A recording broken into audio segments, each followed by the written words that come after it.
In this video, I'm going to play through a little bit of case number 4, the private investigator case, solo, so that you get a sense of not only how this particular case works and how its different rules work, but also how playing solo works in general. So the first thing we do in a case of Lawyer Up is we have a discovery phase. Now the discovery phase is different in the solo game.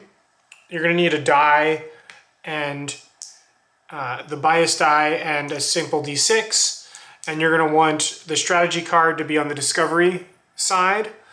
So you'll see here the discovery side has different effects based on the die I roll, and then the die is going to represent the number of rounds that I have to draft with that condition. Because in a solo game, there's still drafting. The difference is that you're drafting for both players. So you're drafting for yourself and for the opponent, but every time you draft from the 3 cards, there's going to be a restriction placed on you. So we'll show you that now, and we'll take it from there. So the first thing we have is we have a heart, and we have 2 rounds. So the heart restriction is the Automa takes the card with the most bias on it that has an odd value. So we'll draw 3 cards. And we'll look at these 3 cards. Most bias means icon, so it's clearly going to take the empty bottle of Jack. And then we're left with these 2 cards to draft to ourselves into the buried evidence. So I'll take the card that actually helps me a little bit, this gray card, and we'll put this in buried evidence. And because this is 2 rounds, you could tick this down or you can just keep track of it. So we've done 1 round with the heart. We're going to do 1 more round with that same restriction. So we're going to draw these cards. There are 2 cards with the same bias on it. Just making sure this had an odd value. It did. They both have an odd value. So I get to pick. I'll give them the one that's worth a little bit less. I'll take the one that's worth more, that's worth 3, and then I'll bury this evidence. And this is how discovery works in a solo game. So now that we've run out of rounds at the heart, we would re-roll and we would have a different restriction. So for 4 rounds, we have this restriction, which is the Automa gives you the card with the lowest odd value. So it's going to draft for me for the next 4 rounds. And then I'll draft for it and for the buried evidence, basically. So we've got 4 rounds of this. The odd gives you the card with the lowest odd value. There is no low odd value here. So whenever the Automa doesn't hit its condition, you are not, the restriction, it can't do what it says, so you just don't have to deal with it. So there's no odd card for it to give me. So I'll take this 6 just because I don't want them to have it. And then I will give them this one and bury this one. And we'll do 1 more of those just so you see it. And then I will likely cut this video so we can start playing. There's no reason for you to see me draft everything. So the lowest odd value, there's 2 of them. So I get to pick which one it's going to give me. It's going to give me this 3. And I'll give it this 3 and I'll bury the 4. So we would deal with that restriction for 2 more rounds. And then once we've drafted all the evidence, we would proceed to the trial phase of the game. So I'm going to fast forward and take you guys there so you don't have to watch me draft all these cards. So I'll be right back. Okay, so we finished the draft. So you can see I have all my evidence here. I'm going to shuffle that together with my base deck. And then when playing against a solo opponent, you're going to take all of their cards and shuffle it with their solo deck. So you're going to want to combine these. We can set the buried evidence off to the side for now.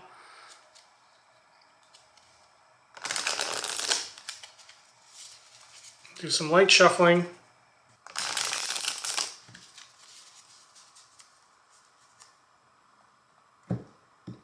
I like to set the solo deck facing towards me, pretty close to myself, so I'm not reaching across the table as much when I'm playing solo. But that's just me. You can do whatever you want. Just shuffling up the defense deck.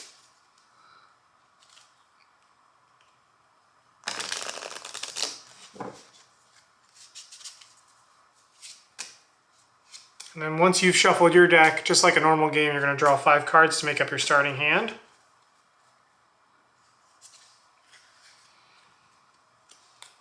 I'll put these here for now.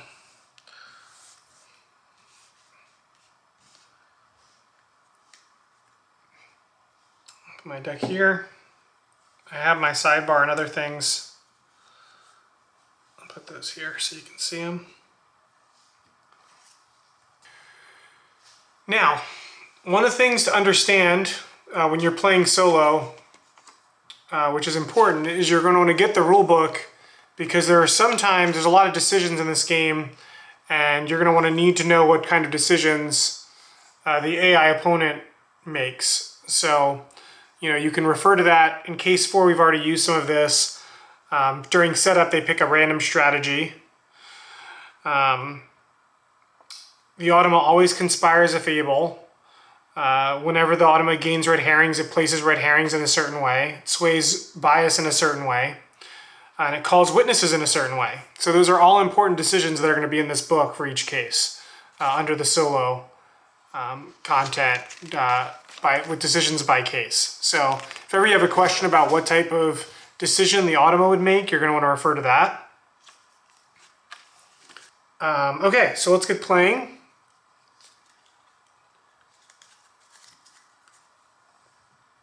The Automa each round gets a card advantage on you, so you're going to draw 6 cards for them.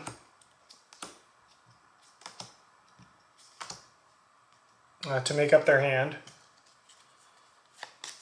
You can shuffle them. You want to shuffle that deck and just give them six cards from the top of their deck. And because the prosecution always starts, the Automas are going to call the first witness. And we're going to want to flip the discovery card over to the past conditions. And we're going to want to flip the questioning step card on the questioning step, not the victory side of effects. And then you're going to need to pick which witness the prosecution is going to call.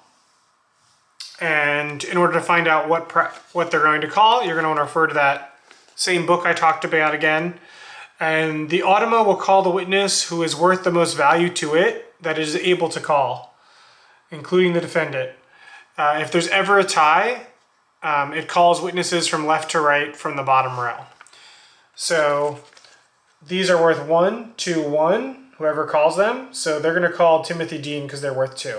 And even though these are worth more up the pyramid, in this case you have to call from the bottom up of the pyramid.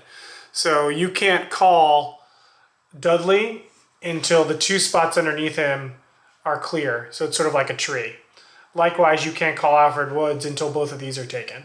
So with all those being said, the Automa would call Timothy Dean. Now, when you call a witness, or I should say when the Automa calls a witness, you're going to resolve the call defect as best as you are able. So in this case, it's gain 1 clue or red herring, so the Automa can easily do that. But in other cases, it may be at your discretion, and you'll have to refer to the rule book on what to do if you have a call defect and you don't know what the AI opponent would choose. Now, when a red herring is gained in this case, typically, against a human opponent, they would be able to choose which juror to take it from. In this case, it's gain 1 red herring, so it's any red herring. It's not specific to a symbol. Other times it will say gain 1, thumb herring, red herring, and you would have had to gain that one. But this is any red herring, so we want to resolve that as best we can. So we're going to give them a sort of a bad one because we can. We're going to take the skull and we're going to place it on the crime scene. The Automa typically in this rulebook, they put a red herring on the proof with the fewest number of red herrings currently on it. But because this is the first red herring in the game, they're all the same. Now, when a witness is called for the Automa, you need to roll a die for them to know when they're going to pass. So I rolled a 4. So if the Automa has 4 or more cards in its examination, and if the top card has a victory effect, they will pass. Now we're going to move on to the Automa's turn. The Automa, first thing you do is you check if this pass condition is met. Obviously on the first turn that's not possible and it won't happen. It can't pass on the first turn. Then you're going to check if the Automa has any procedures in play. We should also set, since we forgot to do this, we should set influence accordingly. They have 2.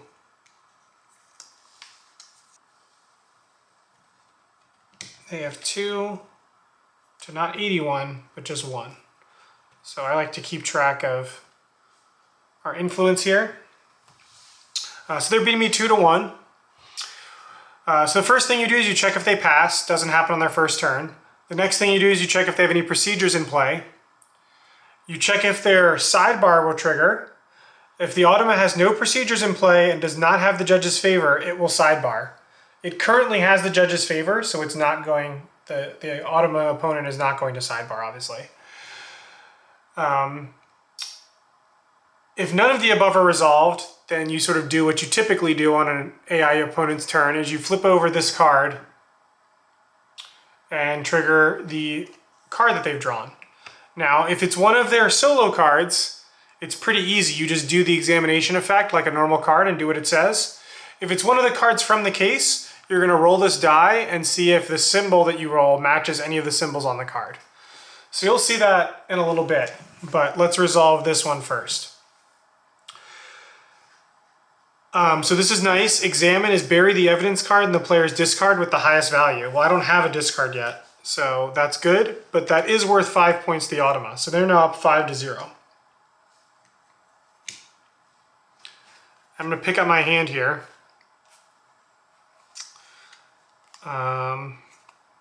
Now, as the defense, one of the special things I can do in this case, and one of the things I want to work on doing, is I immediately lose if all of the jurors are on the prosecution's side. So I don't want that to happen, but I do want to spend evidence to investigate to find out who actually did it and what happened. So one of the things I'm going to start by doing is I'm actually going to use this gas station receipt to investigate. And when I investigate, or when you investigate in case number 4, you can place one of these fingerprint tokens to cover up the influence value on the card, because you get 0 influence when you investigate, because it represents you working outside, burning the midnight oil late at night and investigating the case in your spare time. You're not doing it in the courtroom. The next thing you'll do is you'll pick one of the proof decks to apply this investigation to. And I am going to choose to apply it to this crime scene location. So what I will do is I will take the 3 clues I generated from it. I get 1 clue for each symbol. And I will place them on any matching symbols. So we'll go through it. And we have the spyglass. There's no spyglass here, so the extra clue goes on my ally. There's a mind bias, which we cover up. And then we have the skull bias, which we will cover up for consistency's sake, but you could also just remove that token. If you didn't, you could also remove the token under it. I guess we should do that. We'll move the token under it so it's not on there. And we don't have a stack of things spilling over.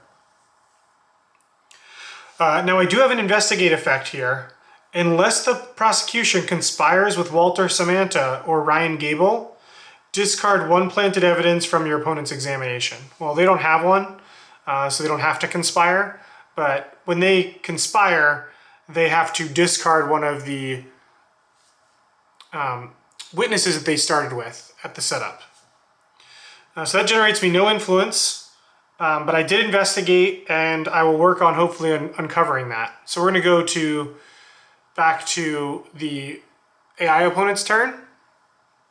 And they do have no procedures in play, but they do have the judge's favor. So unless I take the judge's favor from them, they are not going to sidebar. So what they're going to do is play a card. And they're going to play Hollywood Blacklist, which is an evidence card from this case. So it's going to generate 0 influence for them, but we will roll the die to see if they trigger an effect. And we don't want to roll any of those icons that are on there. So we hit one, we hit the scales one, and it says gain 1 of that type red herring and place it on the proof with the least red herrings on it. So I can give them this one or this one. I'll give them this one because it's easier for them to unlock that one naturally. And even though this only has 1 red herring on it currently, they can't place it here because it's the same symbol. So between these two, they could choose, and we'll just put it here because it doesn't matter too much. That's what the AI will do. So back to my turn. I'm going to push my luck a little bit more, and I'm going to play another card down as an investigate action. And I'm doing this, it gets me 4 clues, and I'm going to apply it to the murder weapon. I'm going to investigate the murder weapon. And you'll see I get a spyglass, a mind, which I don't have, which will go to my ally, a thumb, which I have, and last but not least, that scale, which will remove that. Now what this brings us to is this proof has been completely covered up. There are no more red herrings on it. So what happens is I solve this card and draw and reveal it and get the effect. Unfortunately, this is gain the top ally of the ally deck. It's not any new information. So I'll gain Andrew McGowan and I'll have him down here. And when I generate these extra clues, I have now somewhere else to put them on there because as an action, I can trigger these allies once I've built up enough clues on them. But I did not discover anything about the murder weapon, which is what I was hoping to do. So we'll go back to the AI opponent. They'll take their turn. They're going to play another card. They're going to get 2 more, bringing them up to 7. So I may need to start playing cards into the thing. And they don't have 4 cards quite yet in their examination. And they've rolled a heart, and there is no heart on that particular card, so I avoid any negative effect. Okay, it's my turn. And I am going to investigate again with Hita's notepad. And I'm going to apply it to the crime scene. So the first 3 are extra. I'm going to put them on an ally. And the last one will go here. And hopefully we get some proof. There we go, the Los Angeles Docks. Now when you select a proof normally, there's a setback. This is discard 1 of your claimed witnesses at random, and the prosecution gains a red herring. We'll give them a red herring, put it on crime scene. But I don't have any claimed witnesses yet, so that's good, I don't lose that. And I now know, this is where you can use, I'll actually put my detective notepad here. You can use this. We know that they were not murdered at the Los Angeles docks. So you can use the same clue tokens to cover up, to make your guesses. So back over to the AI opponents thing. They still don't have 4 cards in their victory pile yet. So they're going to play another card. It's going to give them 3 more. Now they're up by 10. 10 to 1. And that has a victory effect. So we know that they will pass. So our best bet is to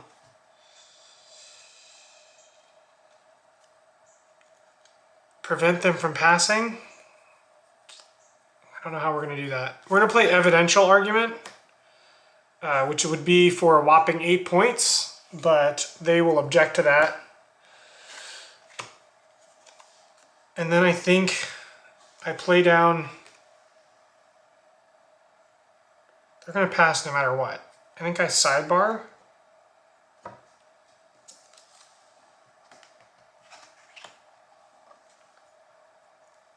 So they've reached their path condition. They have 4+ cards, and the top card has a victory effect. So they're going to pass. So I have one more turn to do something. I'm going to play down Inadmissible, just in my area. I'll put mine up here. And then the only card I can play is No Further Questions, which will get me up to 5, and then I have to take the pass action. So I'm going to take these tokens back, because what is going to happen now is we're going to resolve a witness like normal. All of my cards, since I lost, can just go in my discard pile.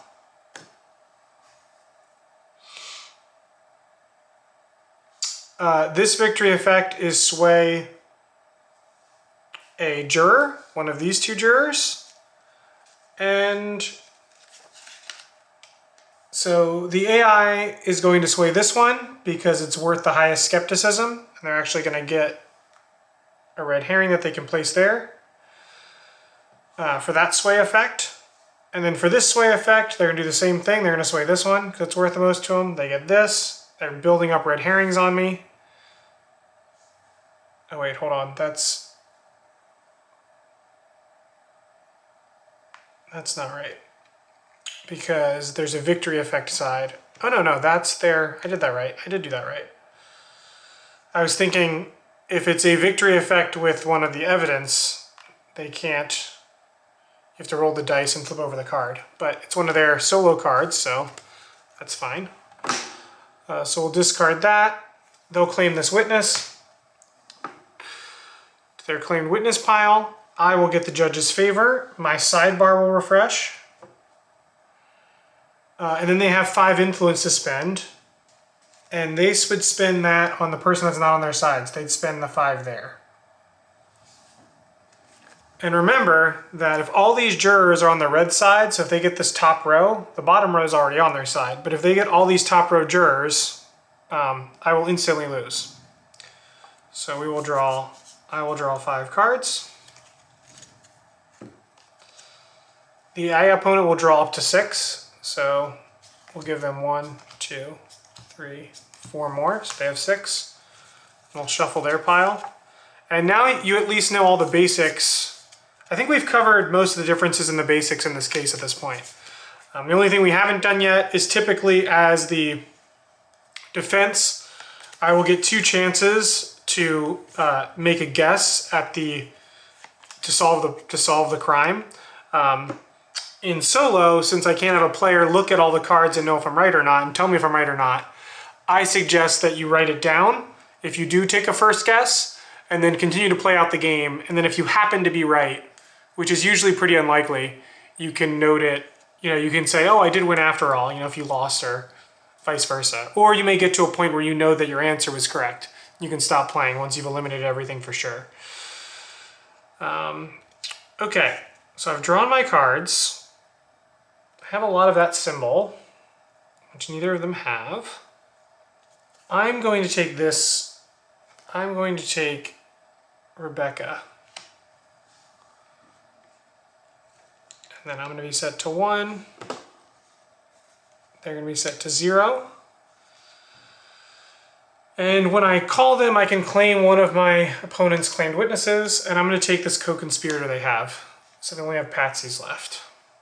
And then I'm going to play this, which gains 1 heart clue. I'm going to play as an examination effect, because I can't risk losing the case anymore. But I do gain a heart clue, and I'm going to apply that heart clue here. And the AI's turn is going to take over. If the Automa has... Oh wait, we have to roll their pass conditions. 6. If the Automa has an even value card on top of its examination with a victory effect. So we're looking for even cards on top. Interesting, they could pass early.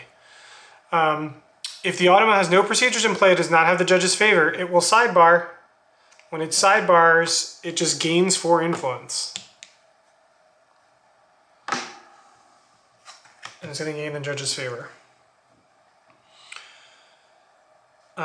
So took the lead on me just from that. I'm going to play this, Charming Demeanor, because it's going to give me 2. and it gains the judge's favor, and I can immediately take another action. And my next action is going to be to play new evidence down, my procedure area. All right, they can't sidebar. So they're going to play a card here. Evidential argument. They just get 4 for that, for a total of 8. I am going to do new evidence. Search the buried evidence for a card. That was the witness deck. Take this card. Okay, no victory effect. It is an even card, so they're going to play another one. It's a procedure. Go into their procedure area. Put it off to the side.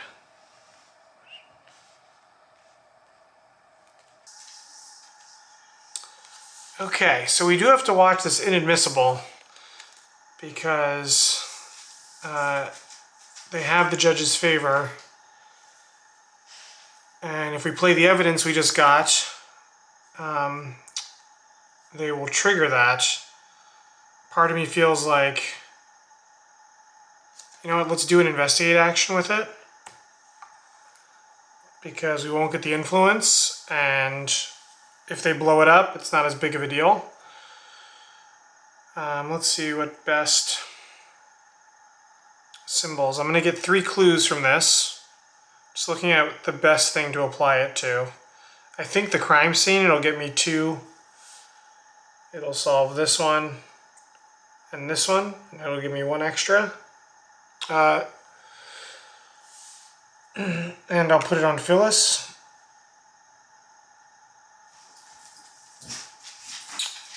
And then the Automa's turn will happen, and they do have the judge's favor, and the top card of my player is evidence with a value. It's not a value greater than 2, I guess, because it's worth 0. So in that case, their pass condition is they have an even value card with a victory effect, which they do not have. So they're going to play another card. They're going to get the film award. I think this prosecution value is incorrect. This was 4. So it should have only been at 4. They get 3. So they're at 7-5. So they're beating me now. I was only beating them by 1 anyway. They do have a victory effect, but it is not an even value card, it is an odd value card. And it's evidence, so we'll roll and see it doesn't hit, so we don't have to worry about an additional effect, which is good. But more importantly, I can at least play this for 3 to bring me to 8. Let me draw a procedure from my discard. I'll take back new evidence. Go back over here. Don't have evidence on the top. They don't have their sidebar, so they're just going to play a card. Their hand is still... They have new evidence. New evidence is bad for me if they trigger that.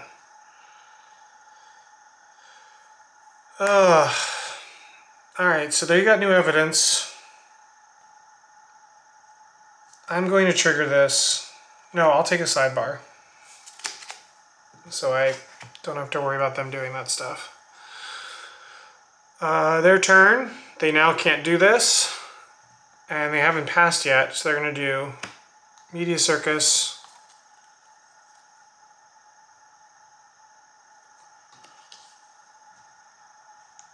It's going to take them to 11. And they pass if their previous card was evidence. They immediately pass. So it's 11-8. I'm going to... First, I'm going to... Since that doesn't count as an examination action, they've passed, I'm going to do that. Then I'm going to do this to win. which will take me to 12.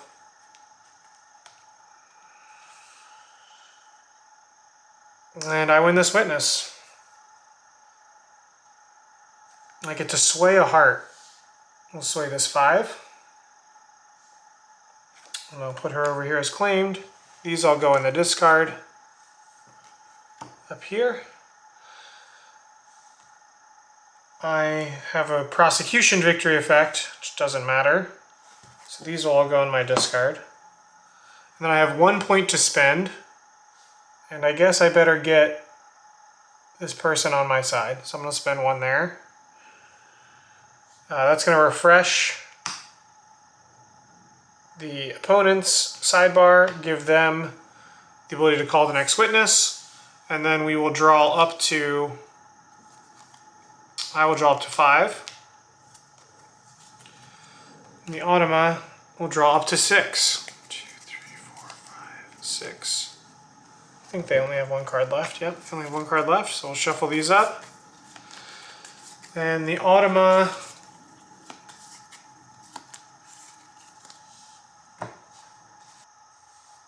will call the witness worth the most to them, which they can call this one. It's worth 2 to them, worth 0 to me. Let's not have the same situation we had last time where I forgot to do this. So we're going to start 2 to 0. And this is, the prosecution gains 2 red herrings. So you always take from the jury if you can. They'll gain this red herring, which they'll put here. And then the other one, I've already gotten through, but they'll gain it and put it here. And then it's their turn. They have the judge's favor, so this procedure will trigger as their first action, which is if the Automa has the judge's favor, draw the top 3 cards of the buried evidence.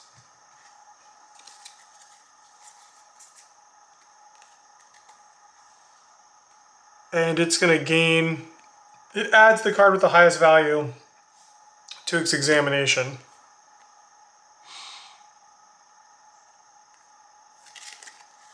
And the other 2 can go away. So they're up to 6. But I have the judge's favor back and they've used that.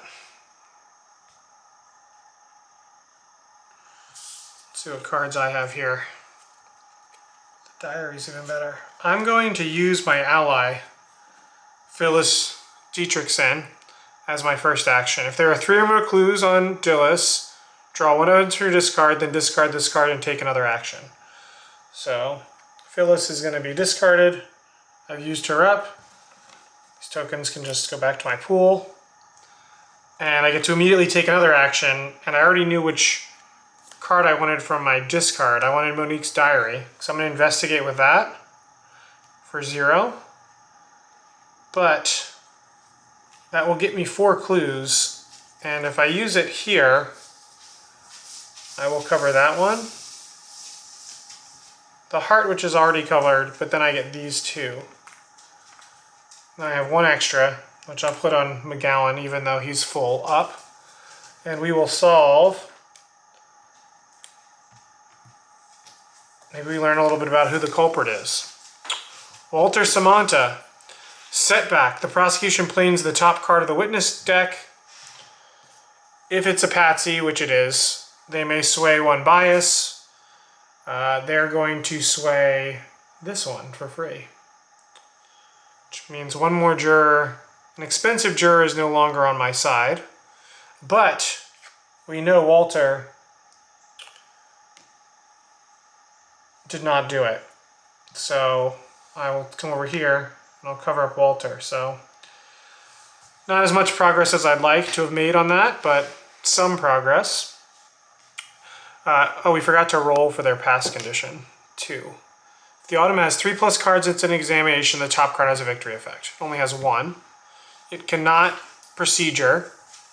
If the Automa has no procedures in play and does not have the judge's favor, it will sidebar. It does have a procedure in play, so we're just going to play a card. Let's go back. I like doing it better this way. Address the jury for 2. And that's going to sway a bias, and they're going to take this 4. So who do I have left? I have 4 jurors left before I lose. Probably need to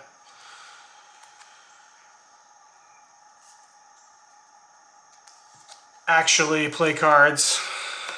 I'm going to play 2 and discredit the witness. So we're going to take this 2 away, and that'll take them down to 6. Their turn. Legal argument. +2 value for each. It's going to be worth 6. I think I object. I don't want them to get 6 more. I'll get them play the next card. No further questions. They still get 6.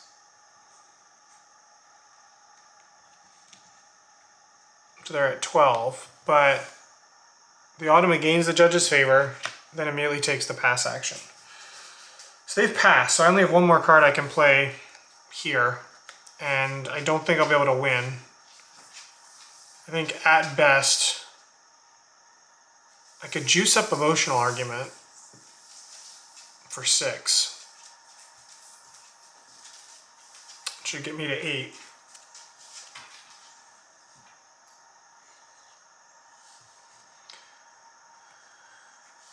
Which would get me to 8 to limit the pain. I think I need to do that. They'll object to it though.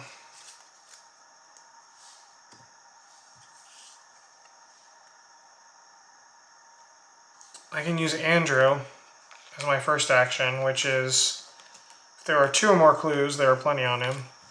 I can discard him, refresh one of my objections, and gain the judge's favor. Then I can immediately take another action.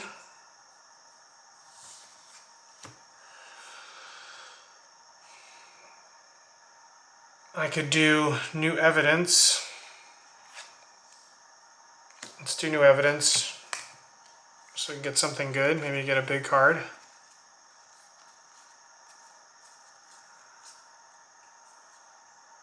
can't play that. I need to be able to play it as well. Anything big that's blue? 3, could play it.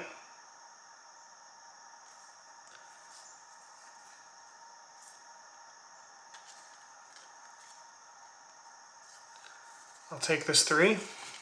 I think it's my best bet. But they're gonna win this witness, and I just can't let them bury me with stuff.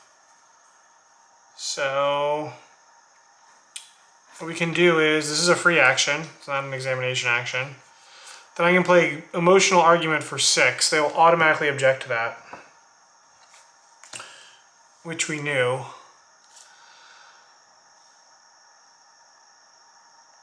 They may have me. I think they're gonna beat me. I think they have enough to beat me right now by 1. The question is, could I have taken something that gave me a sway action? Oh no, I've still got, oh, they got that 4. I think I'm done. Just looking, conspire. Gain 1 red herring doesn't help me. None of these cards help me. It's okay, we can finish up this video. We've now seen how pitifully I can play against the AI opponent, but so I think my best action is to play Impassioned Plea for 3, gets me up to 5.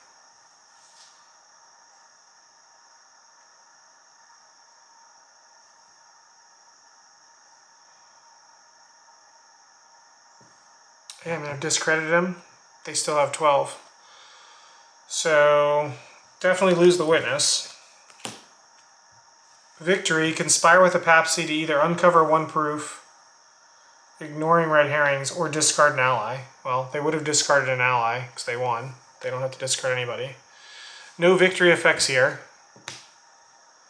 But they have 7 to sway, which I believe is 3, 4, 5, 6, 7.